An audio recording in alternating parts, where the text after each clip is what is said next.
La chambre est pleine d'ombre. On entend vaguement de deux enfants le triste et doux chuchotement. Leur front se penche, encore, alourdi par le rêve, sous le long rideau blanc qui tremble et se soulève. Au dehors, les oiseaux se rapprochent au trio. Leur aile s'engourdit sous le ton gris des cieux, et la nouvelle année, à la suite brumeuse, laisse entraîner les plis de sa robe neigeuse, sourit avec des pleurs et chante en grelottant.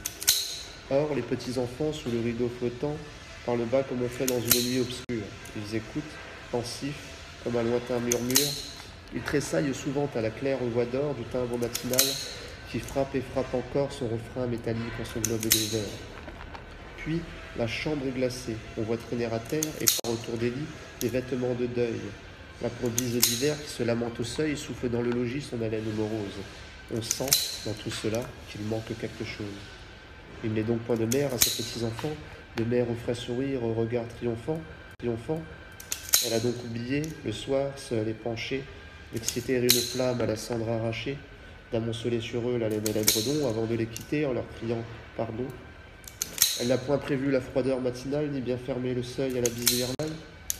Le rêve maternel, c'est le tiède tapis, c'est le nid cotonneux où les enfants tapis, comme de beaux oiseaux que balancent les branches, dorment leur doux sommeil plein de visions blanches.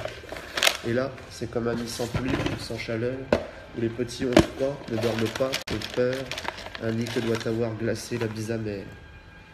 Votre cœur l'a compris, ces enfants sont sans mère. Plus de mère au logis, et le père est bien loin. Une vieille servante, alors, en a pris soin. Les petits sont tout seuls en la maison glacée.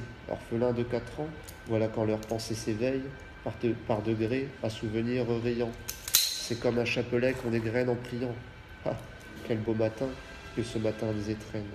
Chacun, pendant la nuit, avait rêvé des siennes dans quelques songes étranges où l'on voyait Joujou, bonbons habillés d'or, étincelants bijoux, tourbillonner, danser une danse sonore, puis fuir sous les rideaux, puis reparaître encore.